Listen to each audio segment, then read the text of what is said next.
सूर्य नमस्कारको 12वटा अभ्यासहरूले हाम्रो शरीरमा निकै नै फाइदा पुग्छ। यो केवल व्यायाम मात्र नभइकन यसले चाहिँ हाम्रो शरीरको सर्वाङ्गीण विकासको लागि एकदमै मद्दत पुर्याउँछ। अब त्यो सूर्य नमस्कारको 12वटा आसनहरू हामीले गर्छौँ। त्यो 12वटा आसन चाहिँ कसरी गर्ने अनि यसबाट चाहिँ हामीलाई चक्रसँग चाहिँ यसले निकै सम्बन्ध राखेको हुन्छ। चक्र एक्टिभेट हुन्छन् हैन, चक्रलाई जागृत गराउने कार्य गर्छ यो सूर्य नमस्कारको 12वटा अभ्यासले। अब कसरी गर्छ त है, कसरी फाइदा पुग्छ त भन्ने बारेमा र कसरी गर्ने हामी सूर्य नमस्कार भन्ने बारेमा म छोटो जानकारी दिन्छु। सबैभन्दा पहिला हामीले सूर्य नमस्कारको 12 आसन मध्येको पहिलो आसन हो प्रणाम आसन। हामीले पहिलो आसन गर्छौँ प्रणाम आसन, प्रेयर पोज। अब यो कसरी गर्ने भन्ने कुरामा हामी जाउँ।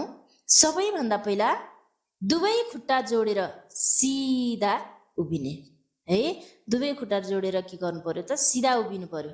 अनि हातलाई चाहिँ छातीको अगाडि नमस्कार मुद्रामा राख्नुपर्छ र यति बेला हामीले श्वास प्रश्वास सामान्य राख्ने, भनेको श्वास लिए पनि हुन्छ छोडे पनि हुन्छ, श्वास प्रश्वास सामान्य हुन्छ भन्ने कुरामा चाहिँ हामीले बुझ्यौँ।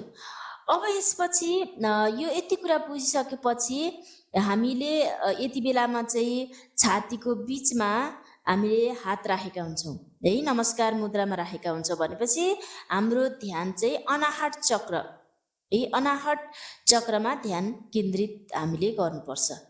अब अनाहट चक्रमा हृदयमा है, हृदयमा चाहिँ ध्यान केन्द्रित गर्नु पर्यो। अब यसबाट कसरी फाइदा पुग्छ त भन्ने कुरामा हामी जाउँ।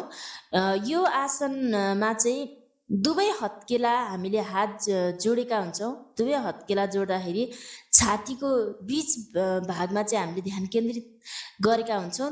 त्यो भएको भएर थाइमस भन्ने ग्रन्थि चाहिँ सक्रिय हुने रहेछ है। अनि यसले चाहिँ के गर्छ त भन्दाखेरि शरीरको रोग प्रतिरोधात्मक क्षमता, इम्युनिटी सिस्टम चाहिँ बढाउँदो रहेछ।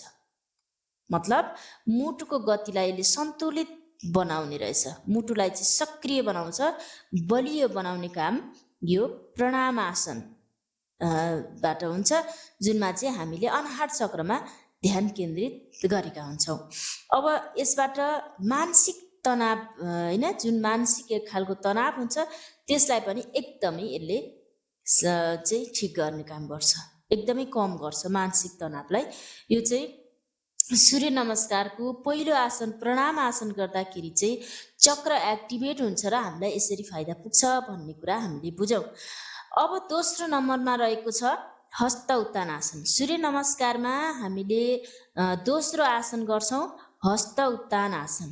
अब यो हस्त उत्तान आसनको बारेमा पनि हामी बुझौँ, यो कसरी गर्ने र यसबाट चाहिँ चक्र कसरी एक्टिभेट भएर हामीलाई चाहिँ फाइदा पुग्छ भन्ने कुरा बुझौँ।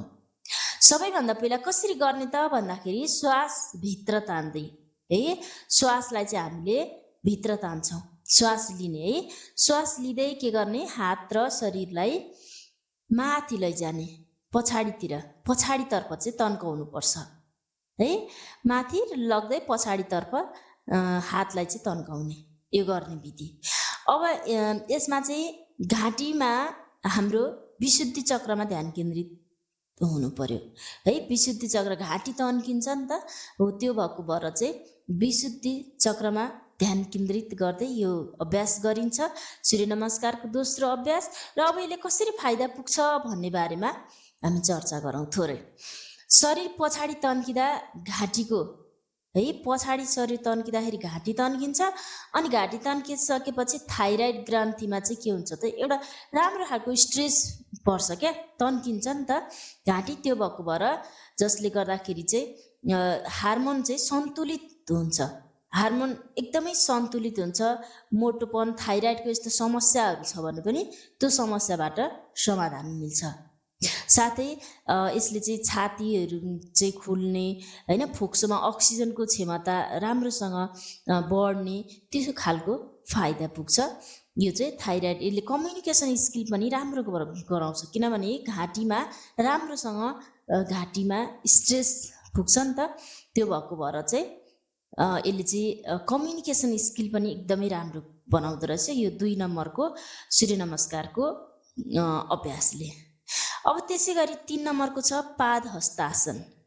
पाद हस्तासन 3 नम्बरको अभ्यास सूर्य नमस्कारको 3 नम्बरको आसन हो पाद हस्त आसन भनेर।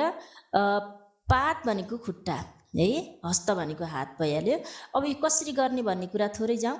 श्वास बाहिर छोड्दै यसमा श्वासलाई हामीले बाहिर फाल्नु पर्यो र कम्मरबाट अगाडि झुकेर है, अगाडि झुक्ने निहुरिने, झुकेर हत्केलाले भुइँ अथवा खुट्टालाई छुने प्रयास गर्ने, त्यसरी चाहिँ यो आसन गर्ने। अब यसबाट चाहिँ मेरुदण्डको फेदमा यानि कि मूलाधार चक्र र स्वादिष्ठान चक्र एक्टिभेट हुन्छ, जागृत हुन्छ है। नाभि मुनि हुन्छ स्वादिष्ठान चक्र, त्यो एक्टिभेट हुने रहेछ। र यो एक्टिभेट हुँदाखेरि हामीलाई चाहिँ कस्तो फाइदा पुग्छ भन्दाखेरि पेटको भित्री अङ्गहरू जस्तो कलेजो, मृगौला, प्रजनन अङ्गहरू यो आदि कुरामा चाहिँ प्रेस हुन्छ, दबाब हुन्छ र त्यहाँ चाहिँ एक प्रकारको रस उत्पन्न हुन्छ, जसले गर्दाखेरि हामीलाई पाचन सम्बन्धी पनि के हुन्छ त एकदमै राम्रो हुन्छ, फाइदा हुन्छ है। मस्तिष्कमा रगतको प्रवाह पनि बढ्ने भयो, दिमाग पनि तेजिलो हुने भयो है यो अभ्यास गर्दाखेरि। यसले चाहिँ के हुने रहेछ त भन्दाखेरि मृगौला सम्बन्धी, कलेजो सम्बन्धी, प्रजनन अङ्ग सम्बन्धी हामीलाई फाइदा पुग्छ। सँगै पाचन सम्बन्धी, पाचन रसहरू उत्पादन गर्ने हुनाले हामीलाई त्यो सम्बन्धी पनि फाइदा पुग्ने रहेछ। कब्जियत छ भने त्यो हटाउने भयो, मस्तिष्कमा रगतको प्रवाह यसले सन्तुलन राम्रो गर्ने भयो है, दिमाग पनि तेजिलो गर्ने भयो। यो चाहिँ यस्तो यो अभ्यासबाट सूर्य नमस्कारको यो तेस्रो अभ्यासबाट यति धेरै फाइदा पुग्ने रहेछ भनेपछि अब हामी चौथो अभ्यास जाउँ। अश्रु सञ्चालन आसन भनेको घोडा जस्तो पोज बनाउने है। अब यो अश्रु सञ्चालन कसरी गर्ने भन्दाखेरि यसमा चाहिँ श्वास हामीले तान्छौँ, श्वास लिन्छौँ। यो अभ्यास गर्दाखेरि एउटा खुट्टालाई ती छोडिदिने अगाडि र अर्को खुट्टालाई के गर्ने त पछाडि लैजाने है, अर्को खुट्टा पछाडि लैजाने र हाम्रो नजर आँखा चाहिँ के गर्नु पर्यो, आँखा चाहिँ माथि हेर्ने, माथितिर हेर्ने, सिलिङतिर हेर्ने आँखालाई है। यसमा चाहिँ दुवै आँखा हामीले ध्यान के कुरामा ध्यान केन्द्रित गर्छौँ भनेपछि दुवै आँखे भाउको बिचमा रहेको आज्ञा चक्र केन्द्रित हुने रहेछ। आँखे भाउको बिचमा चाहिँ आज्ञा चक्र हुन्छ, त्यहाँ चाहिँ हामीले ध्यान केन्द्रित गर्नुपर्छ यो अभ्यास गर्दा।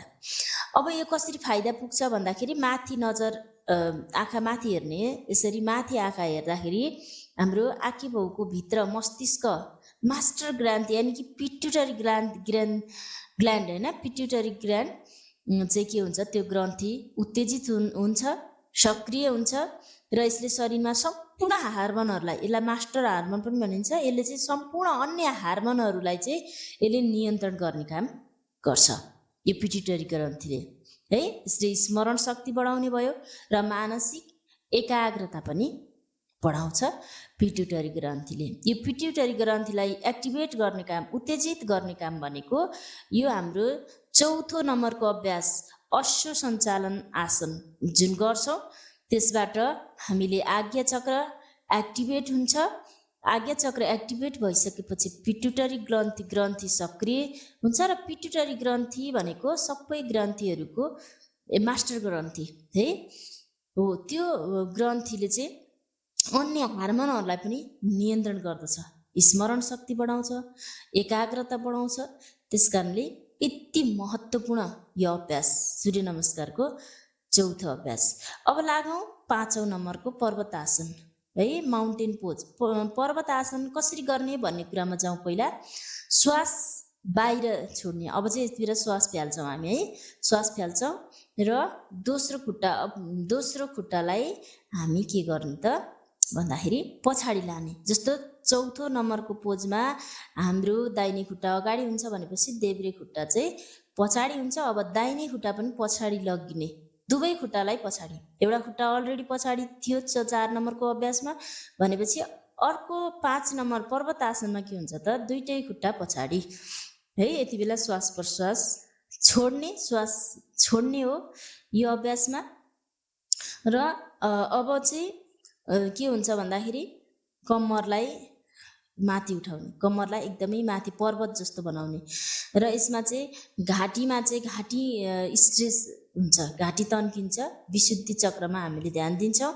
यो कसरी फाइदा पुग्छ भन्दाखेरि जिउलाई त्रिकोण आकारमा हुन्छ, जिउ हाम्रो शरीर त्रिकोण आकारमा हुन्छ, पहाड पर्वत जस्तो अवस्थामा हुन्छ।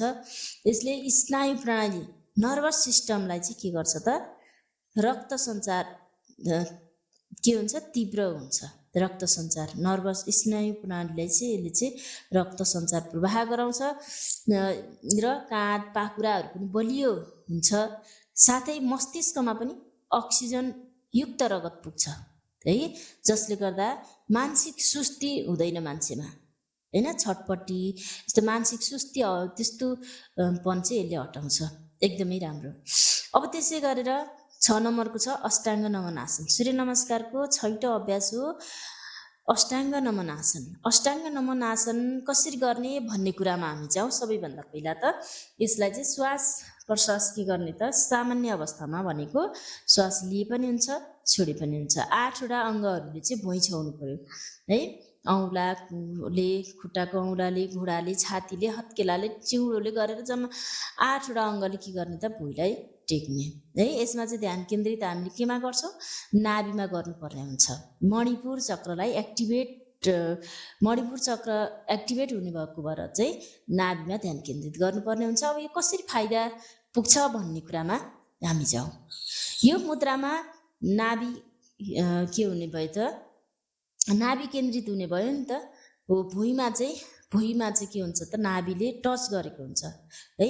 यसमा चाहिँ प्याङ्क्रियाजलाई चाहिँ यसले सक्रिय बनाउने रहेछ र इन्सुलिनको हार्मोनलाई यसले डायबिटिजलाई पनि नियन्त्रण गर्ने गर्दछ।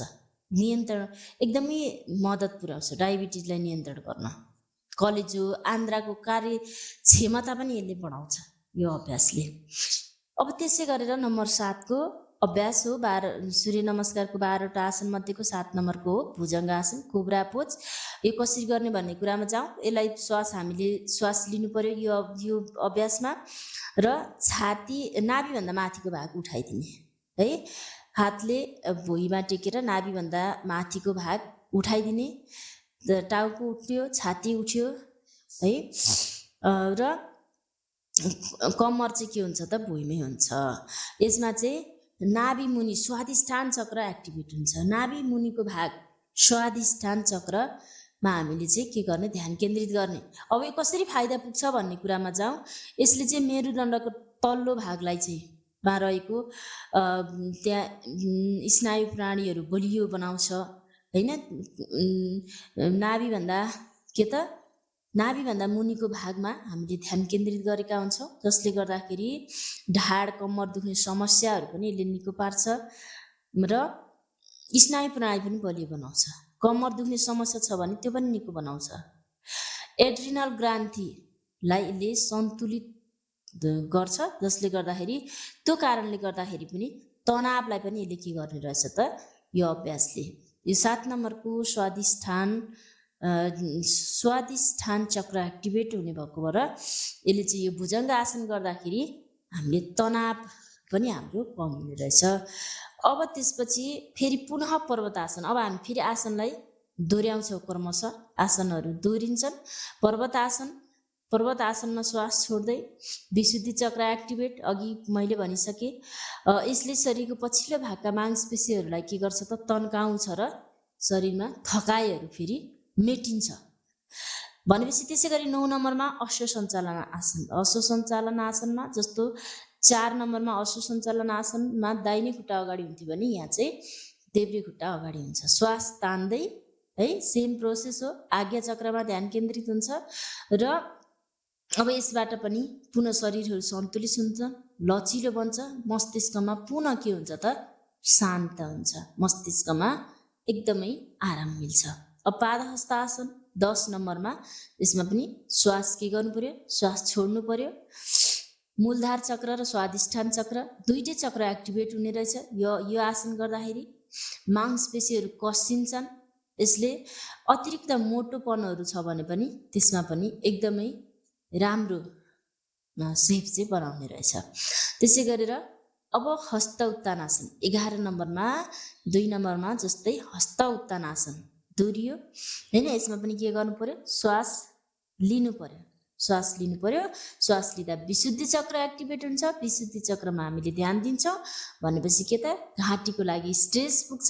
यसले राम्रो कोशिकाहरू सेलहरूमा अक्सिजन प्रवाह हुन्छ। कम्युनिकेसन स्किल होइन, बोल्ने कला राम्रो हुन्छ, सुध्रिन्छ। यस्तो धेरै फाइदाहरू हुन्छ। अब त्यसै गरेर 12 नम्बरमा प्रणामासन। प्रणामासन 1 नम्बरमा हामीले जुन प्रणामासन गरेका थियौँ 12 नम्बरमा पनि प्रणामासन हुन्छ। र अब यसमा श्वास के हुन्छ, सामान्य अवस्थामा हुन्छ, श्वास लिए पनि हुन्छ छोडे पनि हुन्छ होइन। यसमा चाहिँ अनाहत चक्र यानि कि सहस्त्र चक्रमा हामीले ध्यान केन्द्रित गर्छौँ। यो चाहिँ आसनको के त भन्दाखेरि यसले चाहिँ सम्पूर्ण ऊर्जालाई, यो आसनले सम्पूर्ण ऊर्जालाई चाहिँ यसले सन्तुलित गर्छ। स्नायु प्रणालीलाई पनि के हुने भयो त, स्नायु प्रणालीलाई पुनः सक्रिय हुने भयो र हाम्रो शरीरमा एकदमै के हुन्छ, स्नायु प्रणाली सन्तुलन हुने बित्तिकै शरीरभरि ऊर्जा के हुन्छ त, सन्तुलित हुन्छ। यसरी चाहिँ यो 12वटा सूर्य नमस्कारका 12वटा अभ्यासहरू हामीले गर्छौँ भनेपछि चक्रमा चाहिँ ध्यान केन्द्रित गरेर गरिसकेपछि यो के हुन्छ भन्दाखेरि यति धेरै फाइदा यसले चाहिँ हामीलाई दिने रहेछ है। दैनिक हामीले गर्नुपर्ने महत्त्वपूर्ण एउटा व्यायाम मात्र होइन, यसले चाहिँ शरीरको सम्पूर्ण वृद्धि विकास, सम्पूर्ण शरीरको अङ्गहरूलाई नै यसले सन्तुलित राख्ने गर्दो रहेछ। त्यसकारण हामीले दैनिक सुरुमा हामीले यो सूर्य नमस्कार गर्दैछौँ भने हामीले के ख्याल गर्नु पर्यो भने 2 पटकदेखि 4 पटक हामीले बिस्तारै गर्नु पर्यो। त्यसपछि हामीले बिस्तारै बढाउँदै जाने हो। र यो अभ्यास गर्नु पर्दाखेरि हामीले खाली पेटमा गर्छौँ। बिहान पानी पिएर, मन तातो पानी पिएर खाली पेटमा गऱ्यौँ भने एकदमै हामीलाई यो अभ्यासबाट धेरैभन्दा धेरै लाभ लिन सकिन्छ भन्दै आजको भिडियोमा यति नै। पक्कै पनि यो भिडियो हजुरहरूलाई केही उपयोगी लाग्यो भने लाइक सेयर पनि गर्नुहोला भन्दै योग गरौँ, स्वस्थ रहौँ। हस्, धन्यवाद।